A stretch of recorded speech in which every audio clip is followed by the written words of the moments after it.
Boa tarde a todos, que o dia seja lindo e que a paz percorra o coração de todos nós, com a crença fiel de que Deus Pai está no controle de tudo. O estudo do Evangelho segundo o Espiritismo nesse dia. E iniciaremos com a oração que Deus Pai nos ensinou. Pai nosso que estás no céu, santificado seja o teu nome. Venha a nós o teu reino, seja feita a tua vontade, assim na terra como no céu. E o pão nosso de cada dia dai-nos hoje e sempre. Perdoa as nossas dívidas, assim como nós também devemos perdoar àquele que nos ofendeu.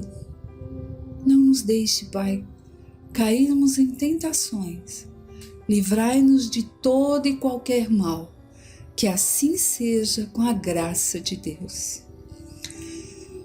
E hoje, neste estudo, estaremos vendo um pouquinho sobre o capítulo 15 do Evangelho segundo o Espiritismo, decodificado por Allan Kardec. Fora da caridade não há salvação. O que é preciso para ser salvo? Parábola do bom samaritano, o maior mandamento, necessidade da caridade segundo São Paulo. Fora da igreja não há salvação, fora da verdade não há salvação. Instrução dos espíritos, e fora da caridade não há salvação. Aí nós iremos ler o primeiro dos tópicos. O que é preciso para ser salvo? E parábola do bom samaritano. E aqui nós poderemos tirar muitas lições para o dia a dia conosco mesmo, com as nossas atitudes diante daqueles com os quais convivemos, com a nossa visão perante a sociedade no momento atual, com os nossos julgamentos que não deveríamos ter e ainda temos, mas que estamos aqui no estudo justamente para nos polirmos e nos qualificarmos com os ensinamentos que Cristo nos deixou. Portanto, quando o Filho do Homem vier à sua majestade, acompanhado de todos os anjos, se sentará sobre o trono de sua glória e, todas as nações estando reunidas perante ele, separará um dos outros, como um pastor separa as ovelhas dos cabritos, e colocará as ovelhas à sua direita e os cabritos à sua esquerda. Então o rei dirá àqueles que estiverem à sua direita: Vinde, vós que fostes abençoados por meu Pai, possui o reino que vos foi preparado desde o início do mundo. Pois eu tive fome, me destes de comer, tive sede, me destes de beber, tive necessidade de abrigo e me abrigastes, estive nu e me vestistes, estive doente e fostes me visitar, estive na prisão e viestes me ver. Então os justos perguntarão: Senhor, quando vos vimos faminto e vos demos de comer, ou que tiveste sede e vos demos de beber? Quando vos vimos sem abrigo e vos abrigamos, e sem roupas e vos vestimos? Quando vos vimos doente ou na prisão e fomos vos visitar? E o rei responderá a eles: Eu vos digo em verdade que todas as vezes que fizeste isso a um destes meus irmãos mais pequeninos, foi a mim mesmo que o fizestes. Ele dirá em seguida àqueles que estiverem à sua esquerda: Separai-vos de mim, malditos, ide ao fogo eterno que foi preparado para o diabo e para os seus anjos. Pois eu tive fome e não me destes de comer, tive sede e não me destes de beber, tive necessidade de abrigo e não me abrigastes. Estive sem roupas e não me vestistes. Estive doente na prisão e não me visitastes. Então eles assim responderão: Senhor, quando vos vimos ter fome, sede, ou estar sem abrigo, sem roupa, ou doente ou na prisão, e não vos assistimos? Mas ele responderá: eu vos digo em verdade que todas as vezes que deixastes de dar assistência a um desses pequeninos, deixastes de fazê-lo a mim mesmo. E então estes irão para o suplício eterno, e os justos para a vida eterna. Mateus 25, 31 a 46. Então um doutor da lei, se levantando, disse-lhe para tentá-lo: Mestre, o que devo fazer para possuir a vida eterna? E Jesus lhe respondeu: o que está escrito na lei? Como lês? E ele lhe respondeu: amareis ao Senhor vosso Deus de todo o vosso coração, de toda a vossa alma, de todas as vossas forças e de todo o vosso espírito, e vosso próximo como a vós mesmos. Jesus lhes disse: respondestes muito bem, fazei isso e vivereis. Mas este homem, querendo justificar a si mesmo, disse a Jesus: e quem é meu próximo? E Jesus, tomando a palavra, lhe disse: um homem que descia de Jerusalém a Jericó caiu nas mãos de ladrões, que o despojaram, cobriram-no de feridas e deixaram-no meio morto. E eis que de repente um sacerdote passava pelo mesmo caminho e que, tendo-o notado, passou bem longe. Um levita que também vinha pelo mesmo lugar, vendo-o, também passou longe. Mas um samaritano que viajava, passando pelo lugar onde estava esse homem, tendo-o visto, ficou tomado por compaixão. Aproximou-se então dele, passou azeite, vinho em suas feridas e o enfaixou. E pondo-o sobre o seu cavalo, levou-o a uma estalagem e tomou conta dele. No dia seguinte, tirou 2 moedas que deu ao hospedeiro e lhe disse: cuidai bem deste homem, e tudo que gastardes a mais, eu vos restituirei em minha volta. Qual destes 3 vos parece ter sido próximo daquele que caiu nas mãos dos ladrões? O doutor lhe respondeu: aquele que usou de misericórdia para com ele. Ide, pois, lhe disse Jesus, e fazei o mesmo. Lucas 10, 25 a 37. Então, meus amigos, aqui nós vemos que não basta sabermos a palavra de Cristo. Amai ao próximo como a si mesmo. Fazei ao próximo aquilo que gostaria que a ti fosse feito. Às vezes, são nas pequenas atitudes que estas palavras podem ser refletidas.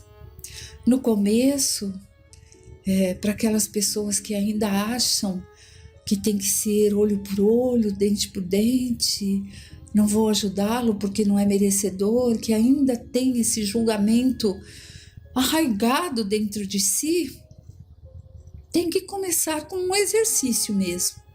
Um exercício. Onde? Dentro de casa, em primeiro lugar, ali dentro de casa, com aqueles com os quais convivemos. Quantas vezes uma palavra atravessada de alguém nos deixa triste, pensando: meu Deus, o que fiz para merecer isso? Mas aí é a hora de pensarmos e ao invés de revidar, da mesma forma, com a mesma aspereza, pensar: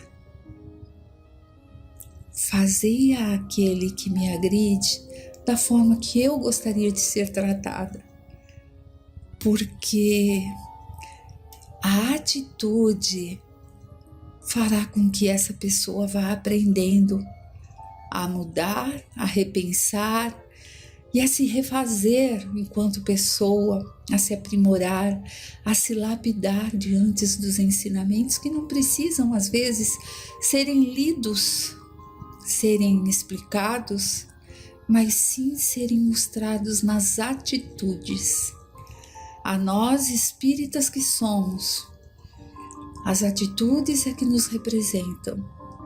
Não adianta dizermos, sou espírita, frequento a casa espírita, leio o Evangelho, estudo André Luiz, Chico Xavier, Divaldo Franco, se quando estivermos diante de uma situação contraditória, nós esquecermos de tudo que ouvimos e aprendemos nos livros e na casa espírita, e começarmos também a atirarmos pedra.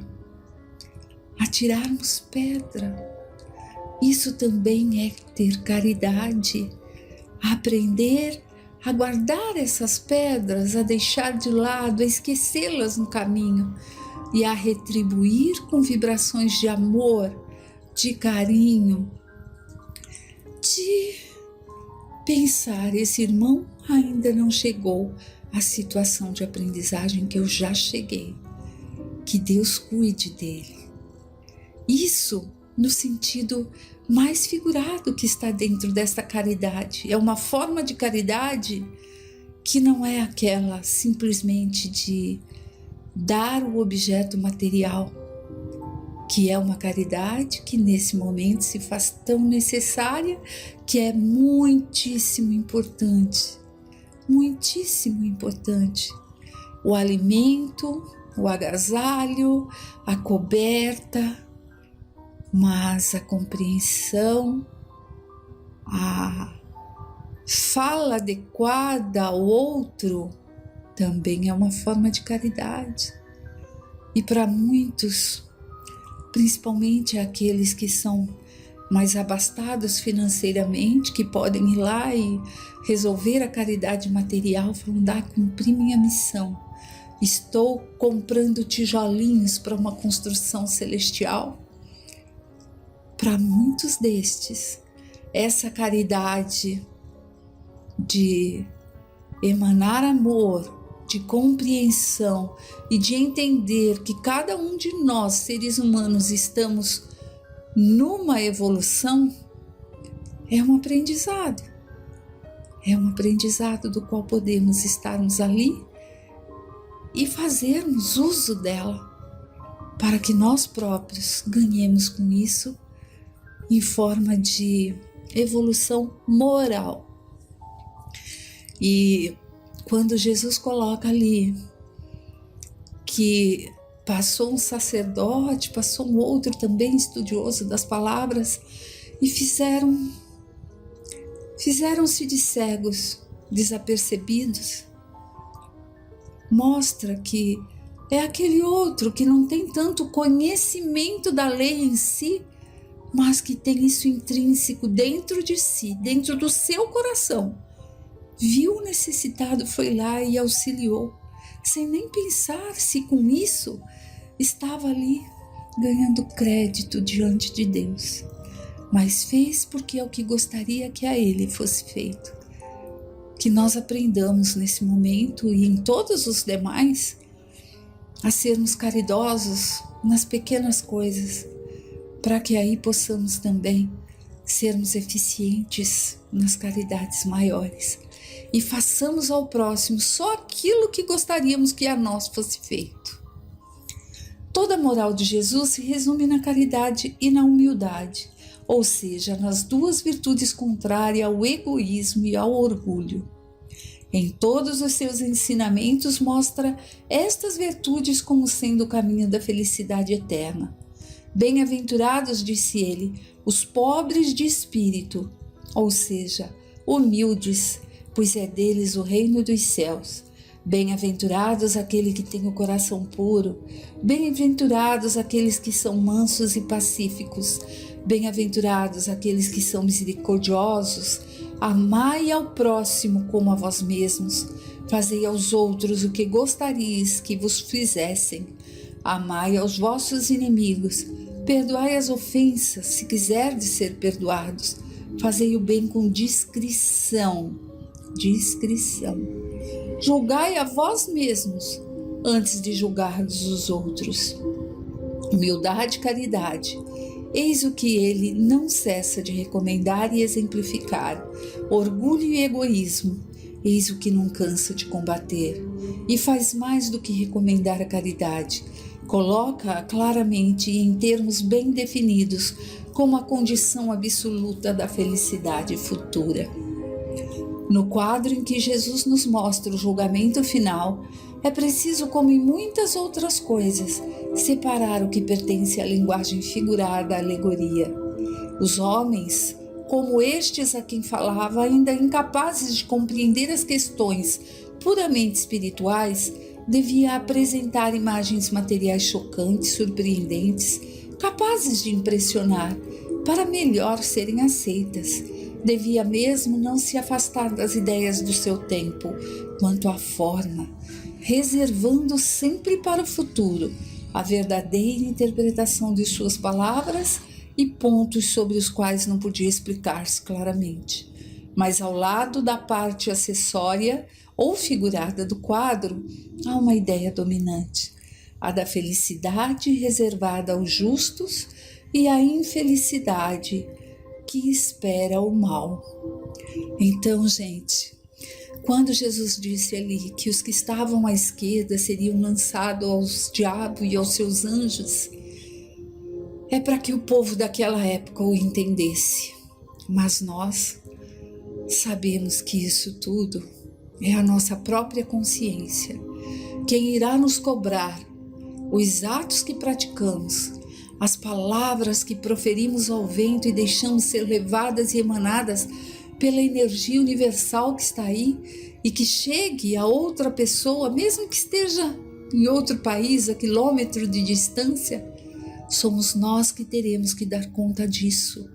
Nós somos os responsáveis e nós já sabemos que o que nos cobrará diante do fato de estarmos desencarnados, o que nos pesará ali é a nossa consciência, é a nossa bagagem, é aquilo que carregarmos dessa vida para a vida espiritual.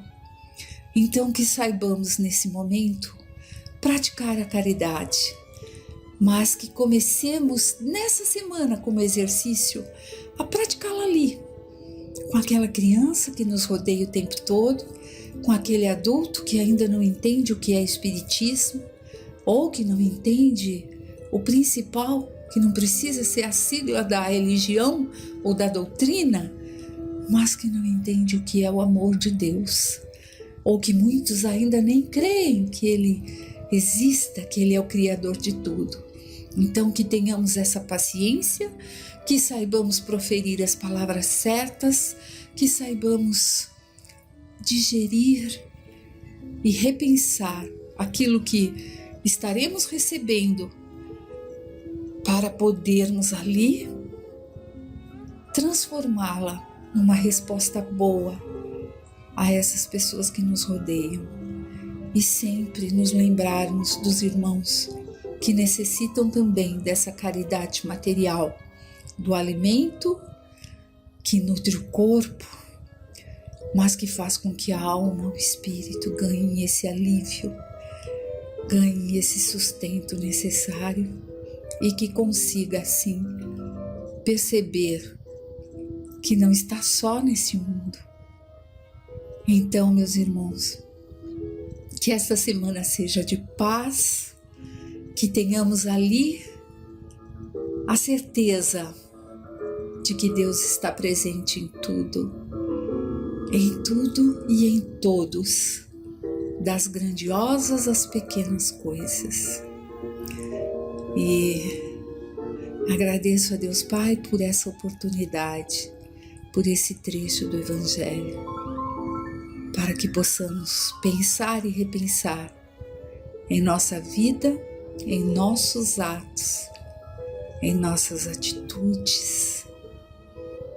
E que Deus abençoe a todos nós que somos ali da Casa Espírita, a todos aqueles que estão vendo o áudio e que estão ali ingressando, e a toda essa humanidade que são nossos irmãos, independente da cor da pele, se tem olhinhos puxados ou não, independente de suas crenças e convicções. Somos irmãos, filhos de um mesmo Pai. E que esse Pai, que esse Deus Todo-Poderoso de amor e bondade, abençoe a cada um neste momento. Que assim seja.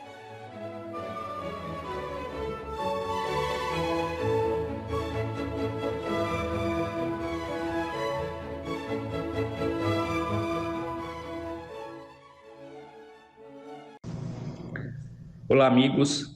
É com enorme alegria que retomamos os estudos do Livro dos Espíritos, do Centurião. Então vamos lá. O capítulo é o 6, Relações de Além-Túmulo. A questão é 274. As diferentes ordens de espíritos estabelecem entre elas uma hierarquia de poderes? Há entre eles subordinação e autoridade? E aí o Espírito da Verdade nos responde: sim, muito grande. Os espíritos têm uns sobre os outros autoridade relativa à sua superioridade e a exercem por meio de sua ascendência moral irresistível. Nós podemos complementar. O grau de superioridade moral de um espírito faz com que ele irradie em todas as direções uma força que sai do seu próprio ser, a refletir nas vidas que a cercam. Negar esse comando é iludir a si mesmo. Questão 274-A. Os espíritos inferiores podem subtrair-se à autoridade dos seus superiores? Aí ele nos responde: eu disse irresistível. Não foi isso que Jesus fez com seus discípulos? Não os chamou e eles largaram tudo e todos e foram com o Mestre? Os espíritos inferiores não têm poderes para se subtrair à força moral, porque ela vem de Deus. Questão 275. O poder e as considerações de que um homem goza na Terra dão-lhe alguma supremacia no mundo dos espíritos? E ele nos responde: não, pois os pequenos serão elevados e os grandes rebaixados. Lede os Salmos. E a gente pode complementar ainda. Os espíritos nos dão exemplo disso nos próprios livros psicografados. Quantas vezes encontramos servos que depois do túmulo passam a assistir por caridade aos que foram seus senhores, por amor à causa do bem? Isso tudo dependerá da elevação moral das criaturas. Questão 275-A. Como devemos entender essa elevação e esse rebaixamento? Não sabes que os espíritos são de diferentes ordens, segundo os seus méritos? Pois bem, o maior da terra pode estar na última classe entre os espíritos, enquanto o seu servidor estará na primeira. Compreendes isso? Jesus não disse: quem se humilhar será exaltado e quem se exaltar será humilhado? Questão 276. Aquele foi grande na terra, se encontra inferior entre os espíritos, sente humilhação? E ele nos responde: quase sempre muito grande, sobretudo se era orgulhoso e invejoso. E ainda a gente pode complementar nessa questão. Os grandes da terra que foram orgulhosos e invejosos, quando voltam à pátria espiritual, experimentam muita humilhação, mas da parte da sua consciência. Verificam em um espírito que não vale a pena a ostentação e que o melhor comportamento é o que foi vivido por Jesus enquanto encarnado, a humildade de coração. Questão 277. O soldado que, após a batalha, encontra o seu general no mundo dos espíritos, reconhece-o ainda como seu superior? Ali nos responde: o título não é nada, a superioridade real é tudo. Quando os homens notarem esse milagre do progresso moral, pode ajudar na sua aceleração, de modo que os beneficiados serão eles mesmos, em todas as faixas da vida. Então é a moral que vale. Questão 278. Os espíritos de diferentes ordens estão misturados? E ele nos responde: sim e não. Quer dizer, eles se veem, mas se distinguem um dos outros. Afastam-se ou se aproximam segundo a semelhança ou divergência de seus sentimentos, como acontece entre vós. É todo um mundo do qual o vosso é o reflexo obscuro. Os da mesma ordem se reúnem por uma espécie de afinidade, e formam grupos ou famílias de espíritos unidos pela simpatia e pelos propósitos. Os bons pelo desejo de fazer o bem, os maus pelo desejo de fazer o mal, pela vergonha de suas faltas e pela necessidade de se encontrarem entre os seres semelhantes a eles. Tem uma notinha de Kardec. Igual a uma grande cidade onde os homens de todas as classes, de todas as condições se veem e se encontram, sem se confundirem, onde as sociedades se formam pela similitude de gostos, onde o vício e a virtude se acotovelam, sem se falarem. Ainda temos complemento aí. Os espíritos de diferentes ordens se misturam uns com os outros, quando é necessário. Eles cumprem a vontade de Deus, mas suas vidas não se misturam. Os espíritos inferiores não têm acesso aos planos superiores, pela sua atual condição. Contudo, os espíritos superiores podem descer ao plano inferior para ajudar, enriquecendo ainda mais suas experiências, e nos ajudam a nos elevar moralmente. Questão 279. Todos os espíritos têm acesso reciprocamente uns juntos aos outros? Ele nos responde: os bons vão por toda parte, e é necessário que assim seja, para que possam exercer a sua influência sobre os maus. Mas as regiões habitadas pelos bons são interditadas aos imperfeitos, a fim de que eles não levem a elas os distúrbios das más paixões. Todo estado da alma contrário ao amor é ilusão, que deve ser substituída pela presença das qualidades morais que Jesus ensinou e viveu. A harmonia interior é que nos traz felicidade. O mal é ilusão e só dura quando não chega o bem como o maior dos sentimentos. Então eles vão aprender, né? Nós vamos aprender. Questão 280. Qual é a natureza das relações entre os bons e os maus espíritos? Os bons procuram combater as más tendências dos outros, a fim de os ajudar a subir, e é isso uma missão. E a gente pode complementar ainda. Os espíritos elevados se apresentam como pais que extravasam carinho e amor, sem faltar a energia quando necessária. Cumpre notar que em todos os lugares, em todas as épocas, sempre existiram espíritos elevados dando lições pela palavra, pelo exemplo e muitas vezes pelo trabalho que realizavam. Questão 281. Por que os espíritos inferiores se comprazem em nos levar ao mal? E aí, o que vocês acham? Ele nos responde assim: pelo despeito de não terem merecido estar entre os bons. Seu desejo é o de impedir, tanto quanto puderem, que os espíritos ainda inexperientes atinjam o bem supremo. Querem fazer os outros provarem aquilo que eles provam. Não vedes os mesmos entre vós? Nesse tipo de alma vigora a inveja, e o invejoso desconhece o amor e vive nas ilusões. Quando encarnados, esse modo de viver se evidencia. Quantos crimes se processam na terra por inveja? A criatura procura eliminar os que estão em posição melhor que ele, pensando que com isso ele cresce e se encontra a sua paz. Como se enganam? As suas qualidades não são conquistadas pela violência. Elas são despertadas pelo modo que Jesus ensinou, perdoando as ofensas, e toda subida moral depende de esforço pessoal. Questão 282. Como os espíritos se comunicam entre si? E aí, o que vocês acham? Ele nos responde assim: eles se veem e se compreendem. A palavra é material, é reflexo da faculdade espiritual. O fluido universal estabelece entre eles uma comunicação constante.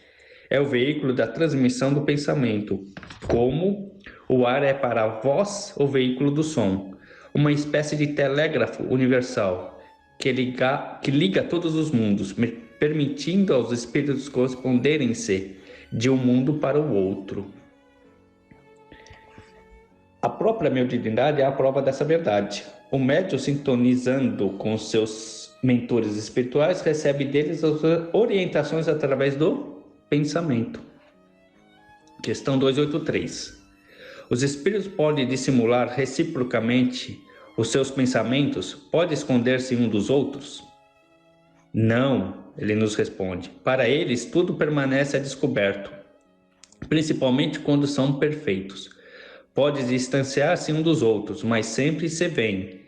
Esta não é uma regra absoluta, porque certos espíritos podem muito bem tornar-se invisível para outros, se julgarem ser útil. E nós podemos complementar aí. Os espíritos da mesma faixa não podem ocultar-se seus pensamentos dos seus iguais, nem de espíritos superiores. Questão 284.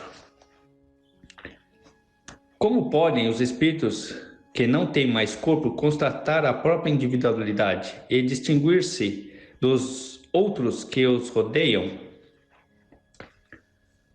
E ele nos responde: constatam a sua individualidade pelo perispírito, que o torna seres distintos uns para com os outros, como os corpos entre os homens.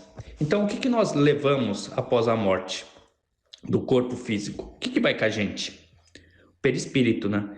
É isso que nos dá a individualidade. Questão 285. Os espíritos que se reconhecem por terem vivido na Terra? O filho reconhece o pai, o amigo a seu amigo? E ele nos responde: sim, e assim de geração a geração. E a gente pode complementar ainda: o espírito reconhece quando no mundo espiritual aquele com que ele conviveu na Terra. Questão 285A. Como se reconhece no mundo dos espíritos os homens que se conheceram na Terra? Aí ele nos responde: vemos a nossa vida passada e a lemos como num livro. Vendo o passado de nossos amigos e de nossos inimigos, vemos a sua passagem da vida para a morte. Aí nós podemos entender também que os espíritos mais elevados podem, pela sua vontade, recordar vidas passadas e reconhecer todos os seus companheiros de várias existências e que lhes serviram de instrumento de elevação. Mas para os espíritos mais elevados. Questão 286. A alma, ao deixar os despojos mortais, vê imediatamente os parentes e amigos que precederam no mundo dos espíritos? E ele nos responde: imediatamente nem sempre, pois, como já dissemos, lhe é necessário algum tempo para reconhecer o seu estado e sacudir o véu material. Não é isso que vemos nas sessões? Espíritos totalmente desorientados, ainda nesse processo, né? De reconhecer o seu estado. Questão 287. Como a alma é recebida na sua volta ao mundo dos espíritos? E ele nos responde: a do justo como um irmão bem amado e longamente esperado, a do mal como um ser que se despreza. Vamos entender melhor isso daí. A chegada do justo ou bem-aventurados é cercada de glórias. Eles receberão as bênçãos pelo que abençoaram, encontrando os frutos pelas qualidades das sementes semeadas em seu caminho pelo mundo, enquanto encarnado. Já o espírito mau, que deixou o seu rastro na terra somente de confusão, que aproveitou os dons espirituais para a distorção das leis, que esqueceu o tempo matando-o com a inércia, que usou os pensamentos somente para destruir lares e complicar a sociedade, que alimentou por toda a sua vida as paixões inferiores e recebido pelos seus iguais, onde a tristeza e a negatividade tornam o ambiente irrespirável, onde a ignorância que domina, a negligência fê-lo esquecer o amor e, não acreditando na caridade, desencarna sem rumo. Ele não sabe para onde vai e, por vezes, nem para onde se encontra. Não é isso que nós vemos nas sessões? Espíritos desorientados? Questão 288. Que sentimento experimentam espíritos impuros à vista de outros mau espírito que chega? Os maus ficam satisfeitos de verem os seres à sua imagem, e como eles privados da felicidade infinita, como acontece na terra. Há um ladrão entre os seus iguais. Os iguais se congregam por lei de afinidade. Como anda nosso pensamento? Com que afinidade nós estamos sintonizando? É de se pensar. Questão 289. Nossos parentes e nossos amigos vêm às vezes ao nosso encontro quando deixamos a terra? E ele nos responde: sim, vêm ao encontro da alma que estimam, felicitam-na como no regresso de uma viagem.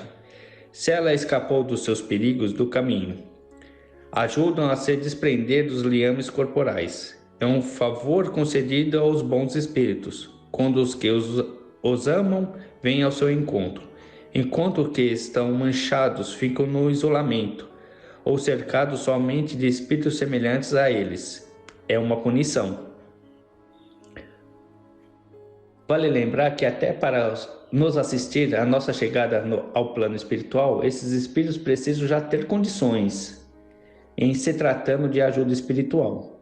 Existem também os espíritos de má vontade, os envolvidos no descanso exagerado, acostumados na preguiça. Para esses, foge-lhes a capacidade de assistir. Questão 290. Os parentes e amigos reúnem-se sempre após a morte? E ele nos responde: isso depende da sua elevação e do caminho que seguem para seu adiantamento. Se um deles está mais adiantado e marcha mais rápido que o outro, não poderão ficar juntos. Poderão ver-se algumas vezes, mas não estarão sempre reunidos, a não ser quando possam marchar ombro a ombro, ou quando estiver atingida a igualdade na perfeição. Além disso, a privação de ver os parentes e amigos é às vezes uma punição.